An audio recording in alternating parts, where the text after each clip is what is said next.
ప్రభాకర్ గారు స్వయంగా ఒక మంత్రిగా ఉండి ప్రమాణం ఏమని చేస్తారండి? రాగద్వేషాలకు అతీతంగా అని ప్రమాణం చేస్తారు. ఇదా వీళ్ళు చేసేది? ఈ ఆడియో ఒక్కసారి మీరు వినాలే, దయచేసి మొత్తం కూడా ప్లే చేయాలి, మంచిగా వినాలే. ఒక్కసారి మంత్రి గారు ఎంఆర్ఓని ఆర్డిఓ గారిని స్వయంగా ఎట్లా బెదిరిస్తారో ఒక్కసారి మీరు విను. సార్ సార్ నమస్తే సార్. నా నెంబర్ లేదా తల్లి? పొన్నం ప్రభాకర్ ఇది, నా అధికారిక నెంబర్ ఇది. లేదు సార్, ఇప్పుడే ట్రూ కాలర్ చూస్తున్నాను సార్. నాకు చేసుకుంటాను సార్. ఆర్డిఓ గారు లైన్ లో ఉన్నారు. మాధవి, మినిస్టర్ గారు కాల్ చేసిన నమస్తే అమ్మా. అదే ఇప్పుడు మొన్న మీరు చెక్కుల గురించి చెప్పారు కదా, కళ్యాణ లక్ష్మి. అవును సార్. అదే మంత్రి గారి దృష్టిలో పెట్టి వాళ్ళు చెప్పినట్టుగా ఆ టైం తీసుకొని చెయ్యండి అని దృష్టిలో పెట్టే ఏం లేదు. ఒక నిమిషం ఆర్డిఓ సార్, మేము కూడా చెప్తున్నాం. ఎంఆర్ఓ గారు మొన్నటి దాకా హుజురాబాద్ ఎమ్మెల్యే ఈటెల రాజేందర్ ఉంటే ఎమ్మెల్సీ గవర్నమెంట్ ఉంది కదా అని ఎమ్మెల్సీ కౌశిక్ రెడ్డి ద్వారా పంచిపించారు మీరు. అవును సార్, అవును. ఇప్పుడు మేము మా వరకు ప్రోటోకాల్ లేదు. ఎమ్మెల్సీ కాదు, మా కంటెస్టెడ్ క్యాండిడేట్ ప్రణవ్ సార్. ఎమ్మెల్యేకి మా పార్టీ వాడు కాదు, మా అధికార పార్టీ కాదు సార్. మీకే స్వేచ్ఛ ఇస్తున్నాం, మీరే అధికారులు పంచండి.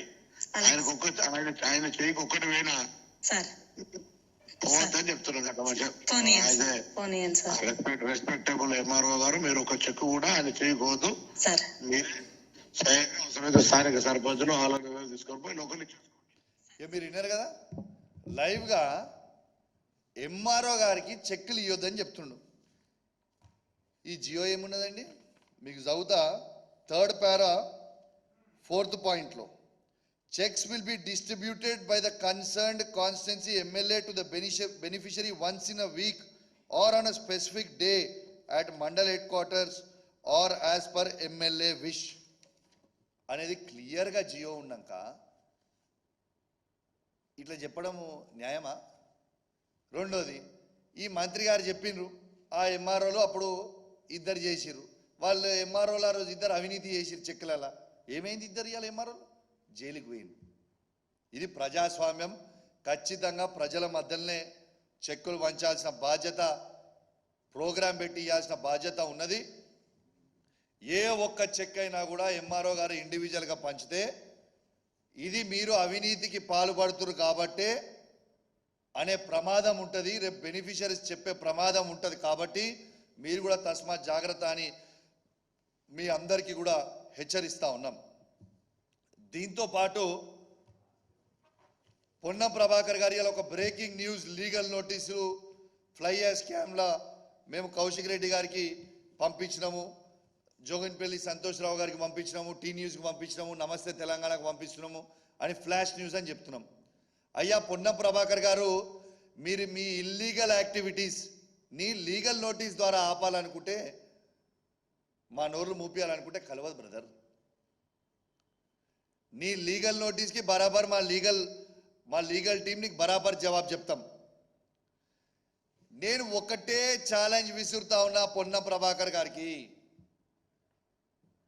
మీరు ట్రాన్స్పోర్ట్ అధికారి, మరి మీరు ట్రాన్స్పోర్ట్ మినిస్టర్గా ఉన్నప్పుడు ఓవర్లోడ్ లారీస్ పోవచ్చా?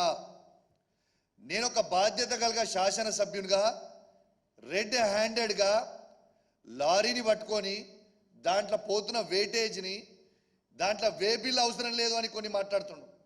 నేను జిఎస్టీ వే బిల్ గురించి మాట్లాడలేదు సార్, నేను వేట్ వే బిల్ గురించి మాట్లాడినా.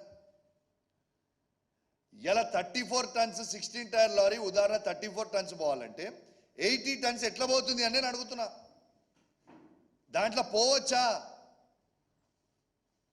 దీనికి సమాధానం చెప్పు. ఇవాళ దాకా నువ్వు ట్రాన్స్పోర్ట్ మినిస్టర్గా ఉండి ఇవాళ వరకు, ఈవెన్ టుడే నేను మీడియా ఛానళ్ళని కూడా రిక్వెస్ట్ చేస్తున్నా, మొత్తము రాష్ట్ర వ్యాప్తంగా మీ రిపోర్టర్స్ ఉంటారు, మీరు ఇవాళ కూడా ఈవెన్ ఈ మినిట్ కూడా రామగుండం నుంచి ఖమ్మం వరకు మీరు రిపోర్టర్స్ని ఒక్కసారి అందరినీ రోడ్డు మీదకి రమ్మని చెప్పండి. ఇప్పటికి కూడా ఈవెన్ నేను ఇంత పెద్ద అలిగేషన్ చేసిన తర్వాత కూడా ఇవాళ కూడా బండ్లు అట్లనే పోతున్నాయి. మరి పోవచ్చా బండ్లు? ఓవర్లోడ్ పోవచ్చా? దీనికి జవాబు చెప్పండి నాకు కావాల్సింది. రోడ్లు పాడవుతున్నాయి, ఇలా ఫ్లై యాష్ కింద పడి ప్రజల ప్రాణాలు పోతున్నాయి. మరి అదెందుకు ఆపుతలేరు మీరు? సరే మీకు ఇంట్రెస్టే లేదనుకుందాం, మీది ఏమీ లేదనుకుందాం, మరి ఏది లేకపోతే ఓవర్లోడ్ బండ్లు ఇప్పటివరకు ఎందుకు ఆపుతలేరు? Even now why are you not stopping? దీనికి నాకు జవాబు చెప్పాలి. Please subscribe Telugu politics.